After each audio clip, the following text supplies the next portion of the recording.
할렐루야. 지난번에 이어서 오늘은 후속으로 그리스도인은 어떻게 살아야 하는가? 그리스도를 살아야 한다는 겁니다. 그리스도를 살아야 합니다. 그리고 우리가 살아야 할 위치, 벗어날 수 없는 위치는 그리스도의 몸의 지체로서만 사는 겁니다. 성경을 가지고 산다고 해도 그리스도의 몸으로서 살지 않으면 안 된다는 사실을 마음에 꼭 새겨주셨으면 감사하겠습니다. 이제 그리스도를 그러면 어떻게 사는 거냐? 제가 새 사람으로 성령께 물어 새 생명으로 순종한다. 이렇게 구체적으로까지 얘기를 했는데 오늘은 성령께 물어 산다고 하는 이 부분을 구체적으로 좀 말씀드리고 싶습니다.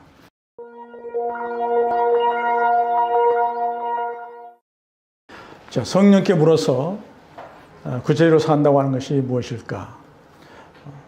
갈라디아서 5장 16절, 17절을 말씀드리고 싶습니다. 다시 한번 읽도록 하겠습니다. 내가 내게 이르노니 너희는 성령을 따라 행하라. 그리하면 육체의 욕심을 이루지 아니하리라.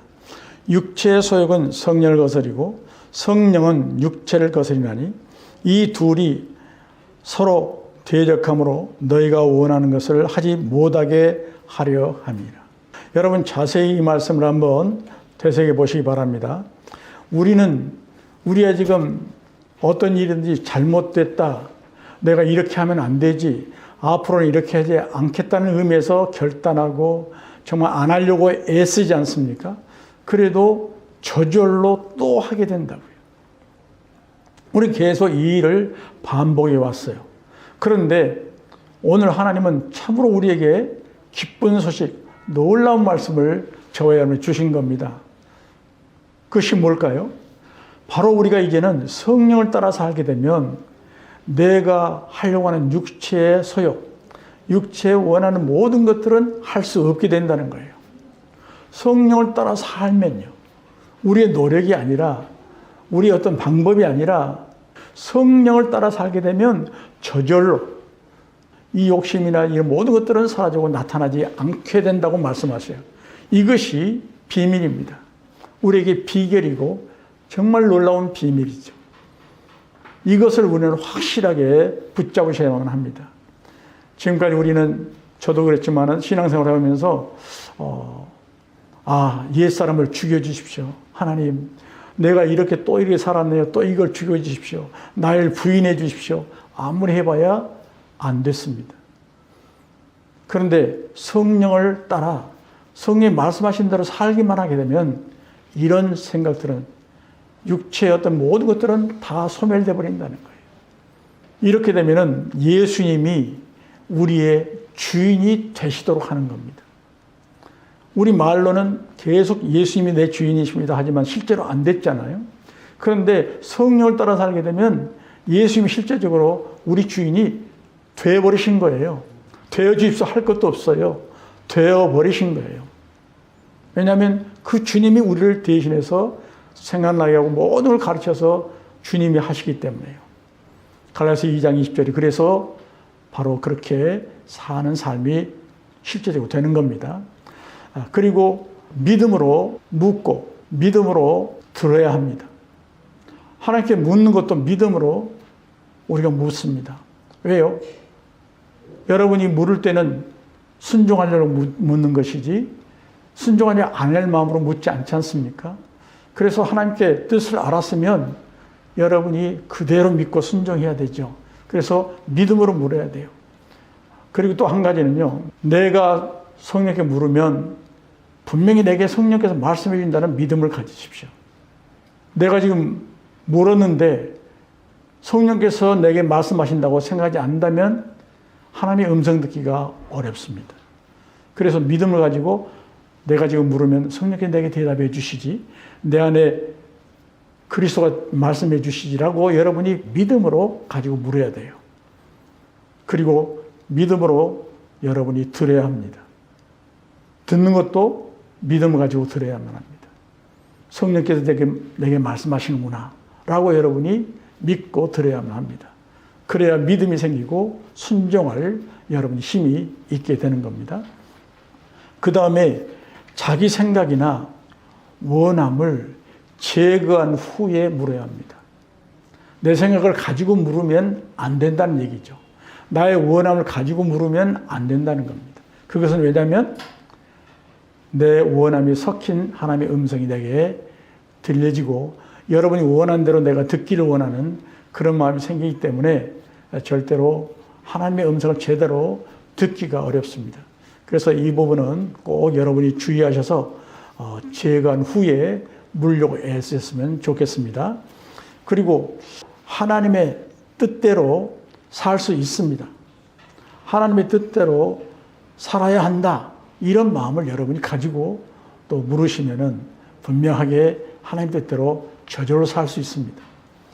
조금 전에 우리가 읽었지 않습니까? 로마서 8장 4절에 있는 것처럼 육신을 따르지 않고 영을 따라 사는 우리에게 율법의 요구를 다 이루어지게 하려고 하나님이 그렇게 살도록 했다고 말씀하시기 때문에 여러분이 그렇게 믿으시고 꼭 그렇게 물어서 살면 됩니다.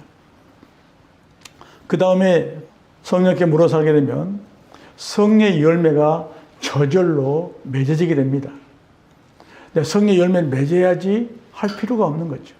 자, 열매라고 하는 것을 여러분이 어떻게 생각하실지 모르겠지만 열매를 한마디로 말한다면 어떤 행동의 결과가 열매이죠. 그렇다면 성령께서 말씀하신 대로 살았다면 성령이 말씀하신 열매가 그 결과가 맺어지는 것이 열매이니까 그것은 저절로 맺어지는 거죠. 내가 육신의 열매를 맺지 않아야겠다 하면서 육신의 생각대로 여러분이 모든 걸 해놓고 육신의 열매를 안 맺어야지, 내가 사랑의 열매를 맺어야지, 성령의 희락의 열매를 맺어야지 해봐야 성령의 열매는 아닙니다. 바로 이것은 가짜예요. 흉내예요. 절대로 실제는 아닙니다. 그래서 성령께 묻고 살게 되면 성령 열매가 저절로 맺어지게 된다. 이것을 금지하거나 방해할 법이 없다고 성경에는 말씀드립니다. 갈라디아서 5장 22절 23절을 한번 읽도록 하겠습니다. 오직 성령의 열매는 사랑과 희락과 화평과 오래 참음과 자비와 양선과 충성과 온유와 절제니 이 같은 것을 금지할 법이 없느니라. 할렐루야. 이 같은 것을 금지할 법이 없느니라. 왜냐하면 성령을 따라 살았는데 어떻게 성령의 어떠한 열매가 맺혀지지 않고 다른 것을 육신의 열매를 맺을 수 있겠어요? 금지할 법이 없다. 저는 이 말씀이 굉장히 마음에 확신이 생기고 와 부딪힙니다. 그래요. 성령을 따라 살았으면 성령의 열매가 반드시 맺어지게 되는 겁니다. 여러분이 성령의 9가지 열매만 맺어지는 게 아닙니다. 여러분이 작은 거 묻고 했어도 거기에 대한 것들은 반드시 성령의 열매가 되는 겁니다.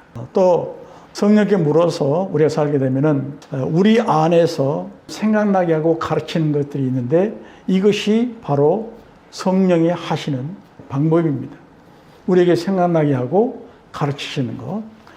우리 요한복음 14장 26절 한번 같이 읽겠습니다. 보혜사 곧 아버지께서 내 이름으로 보내실 성령 그가 너희에게 모든 것을 가르치고 내가 너희에게 말한 모든 것을 생각나게 하리라. 할렐루야. 우리 안에 계신 성령께서 물으면 반드시 대답해 주시고 또 묻지 않아도 생각나게 하고 가르치시는데 우리가 실은 우리의 생각이 성령께 가 있지 않기 때문에 무슨 말을 해도 우리의 경험으로 가버리고 우리의 습관으로 가고 아는 지식으로 가기 때문에 하나님 말씀하심을 들을 수가 없습니다만 여러분이 물으면 그래도 우리의 생각이 주님께로 가잖아요. 그렇기 때문에 음성을 들을 수가 있는 겁니다. 그러나 여러분이 성장되면 말씀하지 않아도 내게 주님께서 묻지 않았을 때도 말씀하고 계심을 이제 들을 수가 있게 될 줄 믿습니다. 그래서 꼭 물으시함을 다시 한번 강조드리고 싶습니다. 또 진리 가운데로 인도하시고 장래를 알게 하신다. 내가 성령께 물으면 분명히 그분은 우리를 진리 가운데로 인도하시고 장래일을 알게 하십니다. 자, 우리 성경을 먼저 보겠습니다. 요한복음 16장을 보도록 하겠습니다. 13절, 14절입니다. 그러나 진리의 성령이 오면 그가 너희를 모든 진리 가운데로 인도하시리니 그가 스스로 말하지 않고 오직 들은 것을 말하며 장래일을 너희에게 알리시리라. 그가 내 영광을 나타내리니 내가 가지고 너희에게 알리시겠습니다. 여기 13절에 분명히 진리 가운데로 또 여러분을 장래일을 알도록 성령이 인도하신다. 여러분 확실히 믿으시기 바랍니다. 우리 하나님은 여러분의 장래일을 모두 알고 계시기 때문에 그 길로 인도합니다.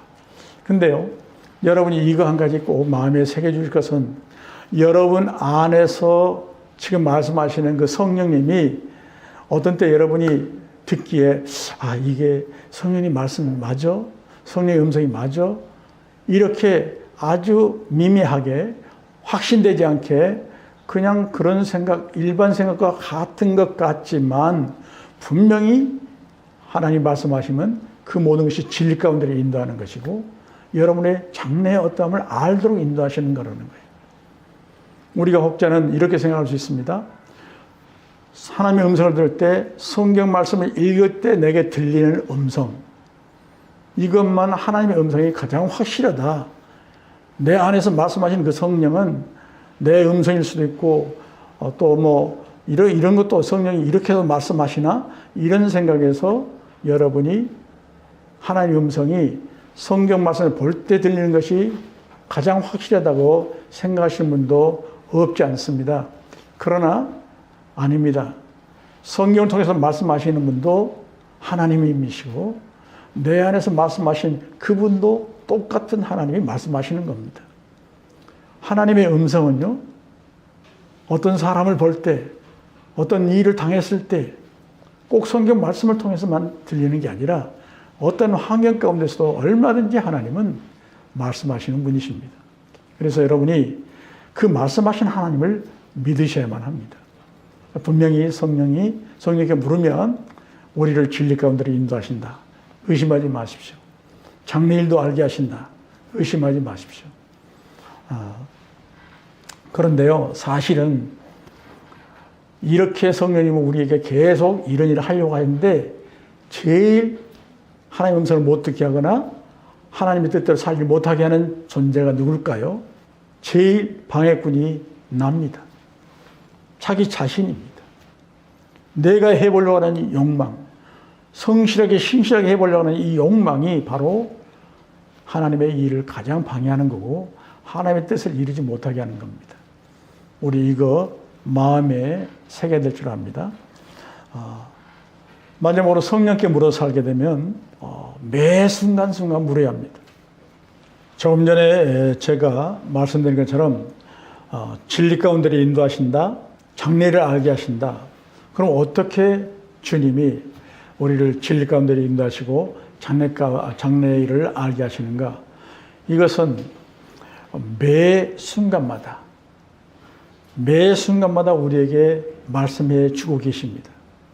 우리가 의식이 있으나 없으나 매 순간마다 주님은 어떤 일을 향해서 계속 진리 가운데 인도하시고 또 하나님이 원하시는 장래 가운데로 이끌고 계신다는 사실을 이런 방법으로 하나님이 하십니다. 요한일서 2장 27절을 보겠습니다.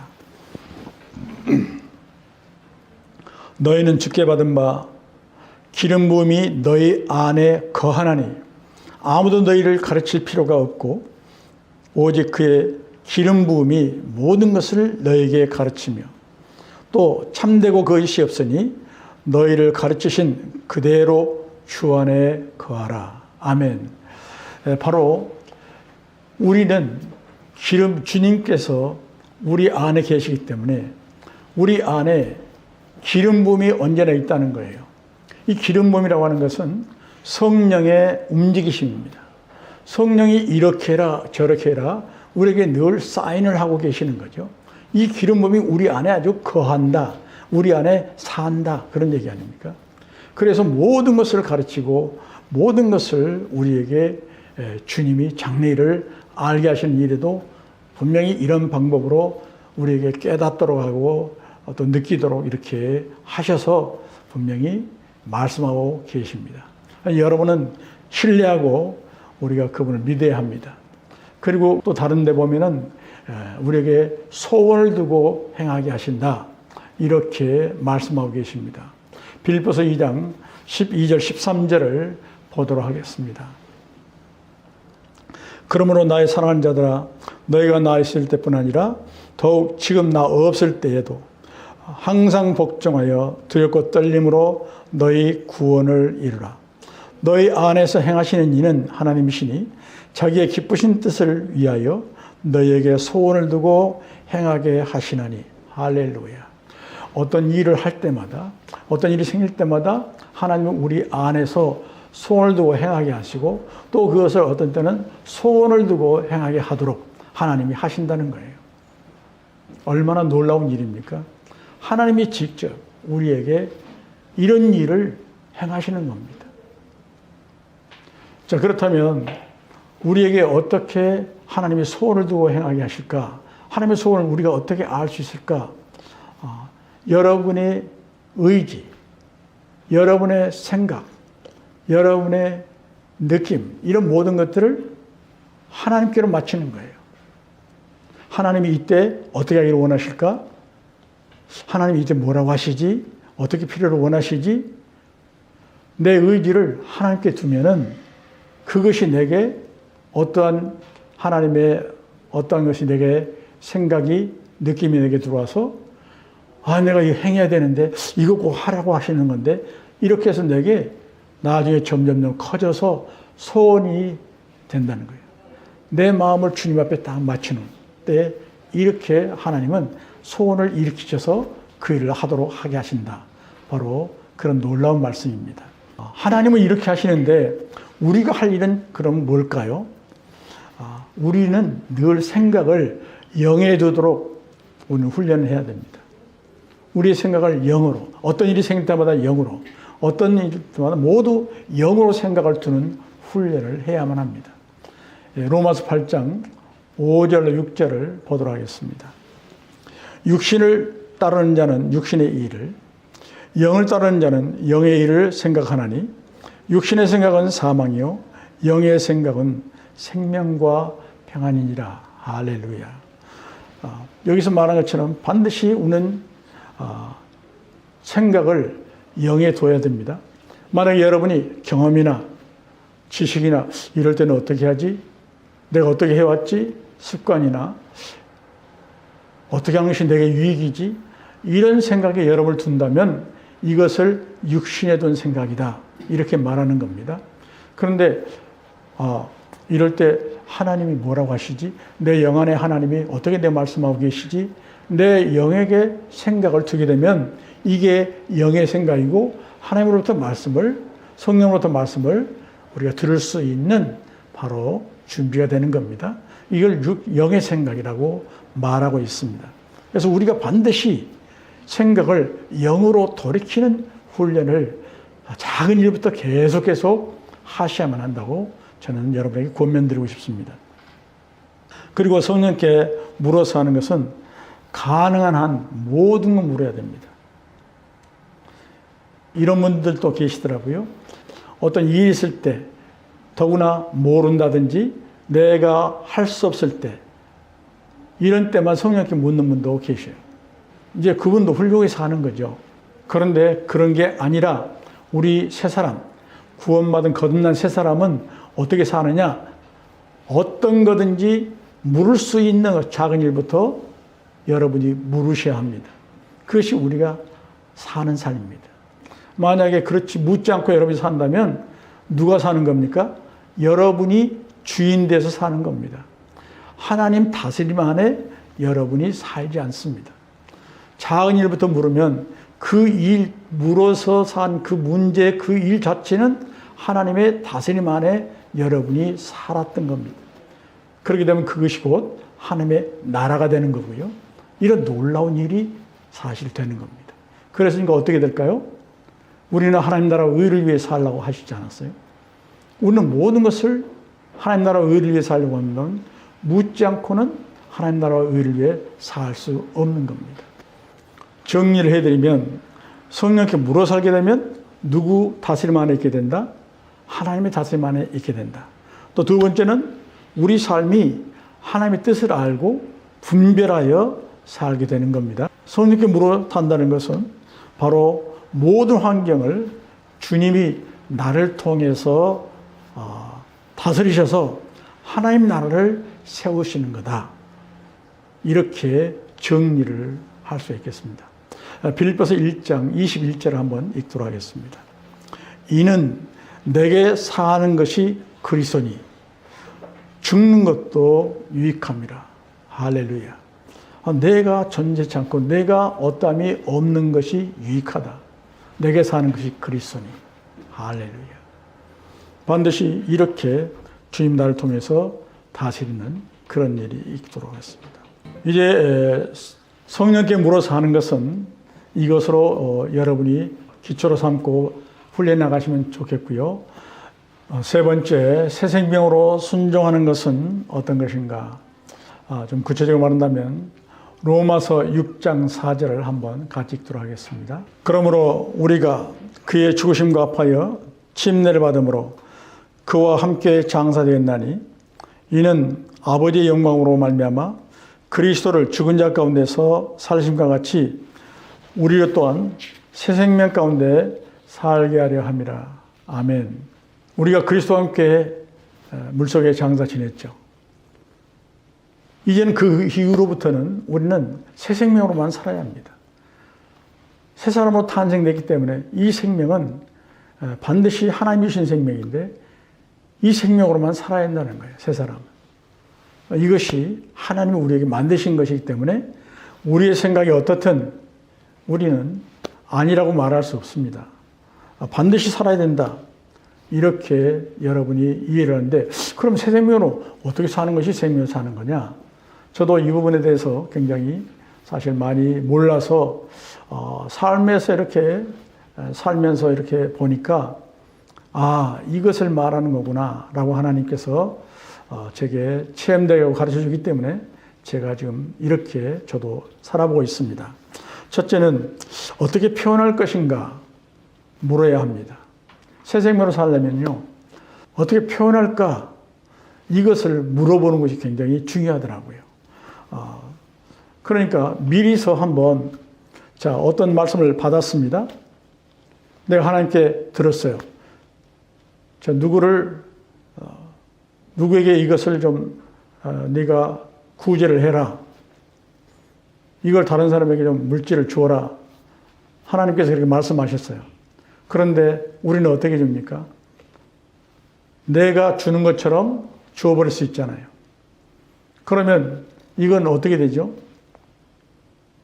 이건 새 생명으로 사는 게 아니에요. 왜냐하면 내가 내 마음 가운데 어떤 것이 일어날까요? 저 사람한테 내가 은혜를 입힌다. 저 사람을 내가 도와준다. 그런 내게 어떤 마음이 생겨요? 자부심이라든가 자랑하고 싶은 마음, 이런 것이 생겨주게 되면은 이것은 새 생명이 주는 게 아니에요. 어떤 마음으로 줘요? 내가 주는 게 아니라 하나님이 주라고 해서 줬다. 하나님이 지금 이거 주시는 거다. 이런 마음으로 가지고 주어야 새 생명으로 행하는 겁니다.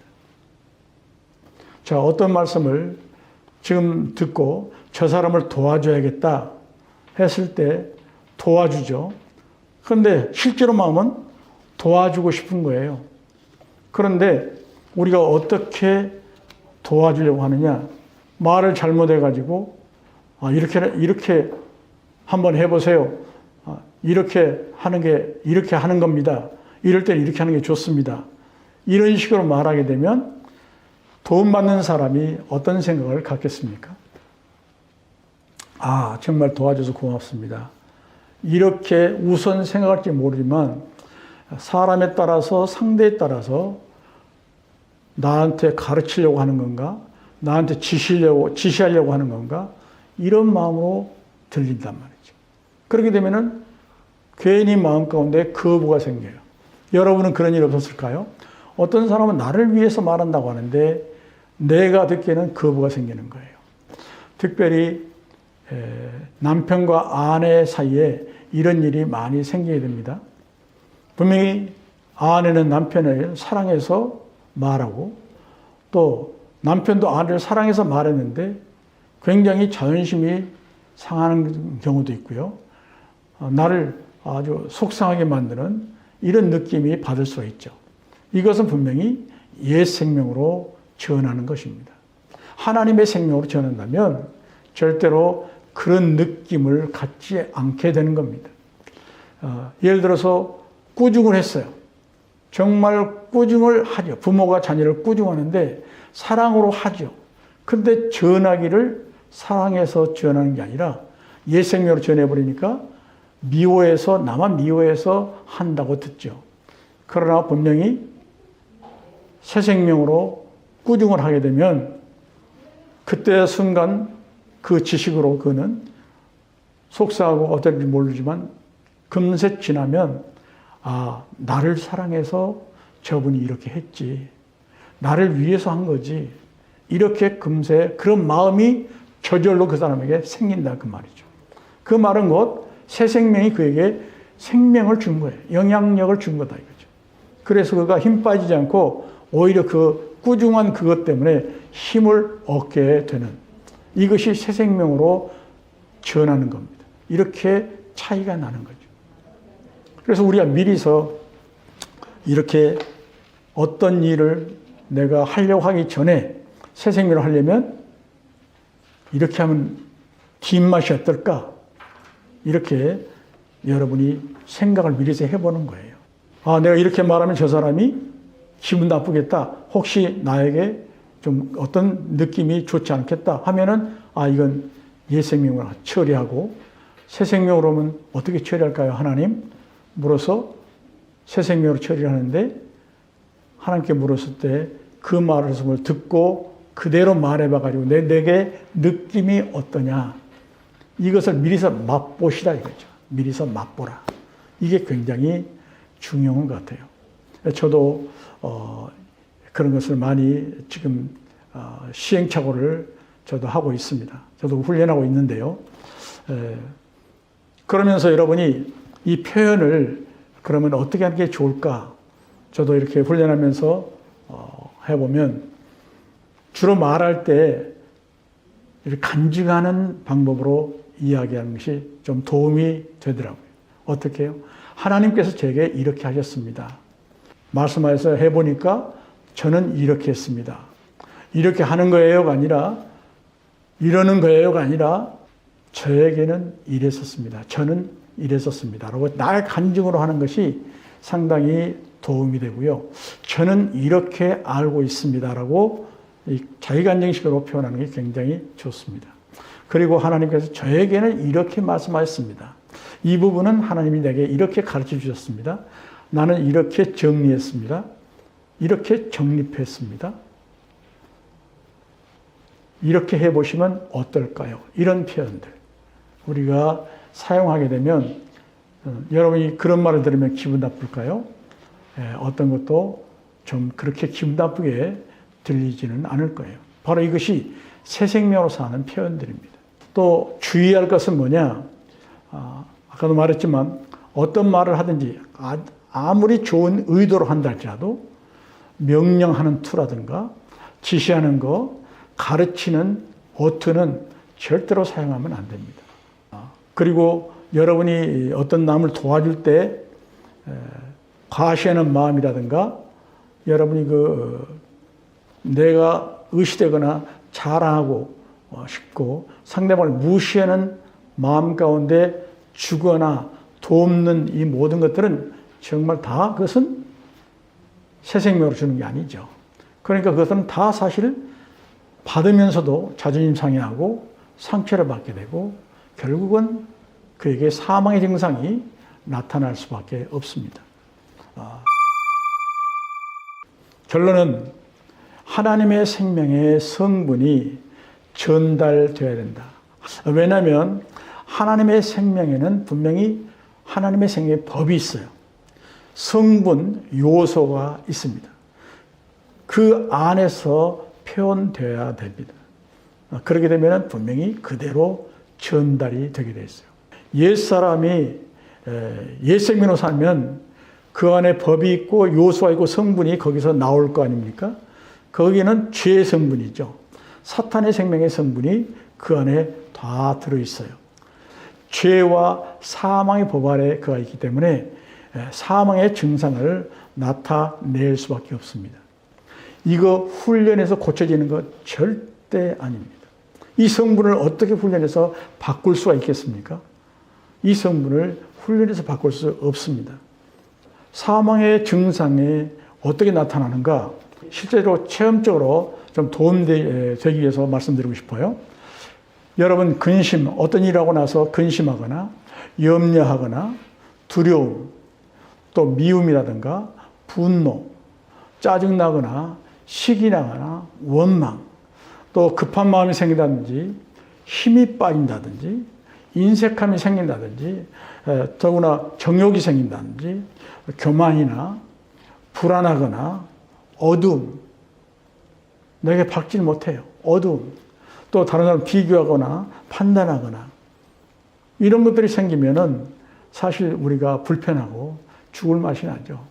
이 모든 것들은 어떤 일을 생각해 봤을 때 이런 증상이 오게 되면은 나는 내 의도와는 상관이 없이 나나 그 상대방에게 이런 느낌이 오는 것은 분명하게 이것은 옛 생명으로 내가 살았다.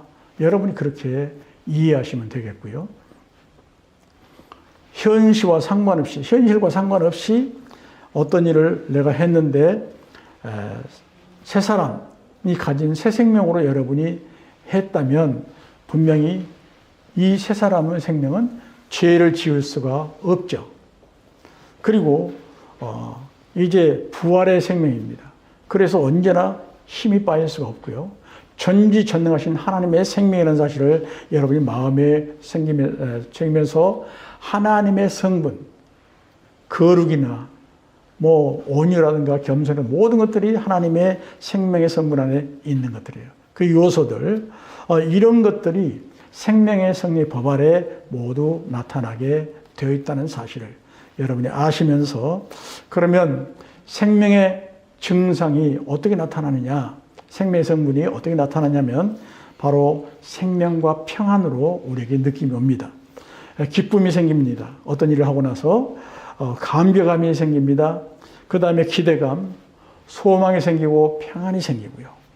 또 안식감이 있고 위로가 있고 용서가 있고 또 사랑이 있고 힘이 생기고요.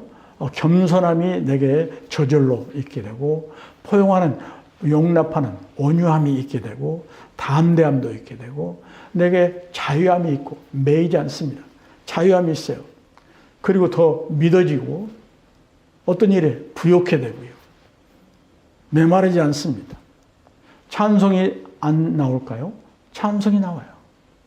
그 다음에 감사가 저절로 나오겠죠. 그리고 하나님을 자랑하고 싶고 하나님을 사랑하고 싶고 하나님을 사랑하고 싶은 마음이 마구 생기는 거예요. 그리고 기도하고 싶은 마음. 이 이상의 여러 가지 많은 생명의 증상들이 나오겠죠. 주님 말씀만 하십시오. 제가 어떤 일이든 하겠습니다. 이런 힘이 생기게 되겠죠. 그래서 여러분이 지금부터 훈련할 것은요.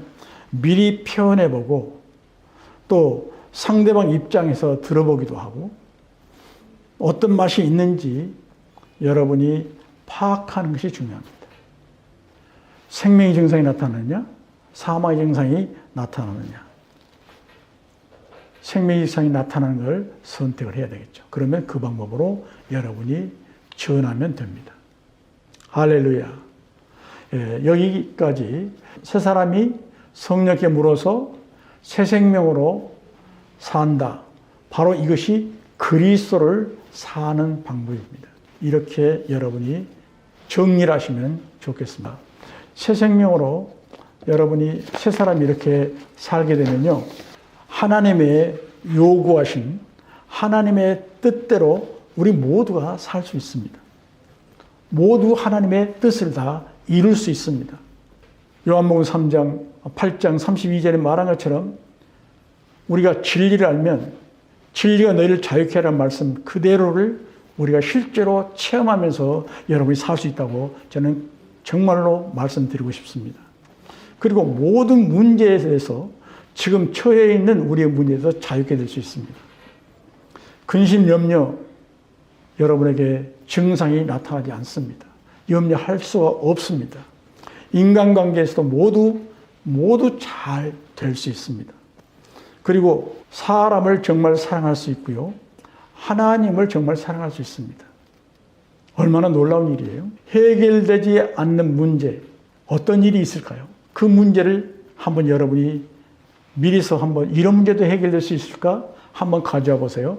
해결되지 않을 문제가 있을까요? 해결되지 않는 문제가 없다고 말씀드리고 싶어요.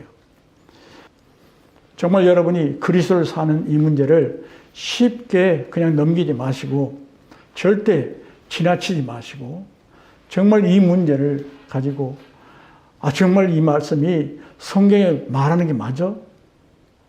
이 말씀이 진짜야? 내가 착각된 혹시 그리스도인으로 살고 있는 거 아닌가?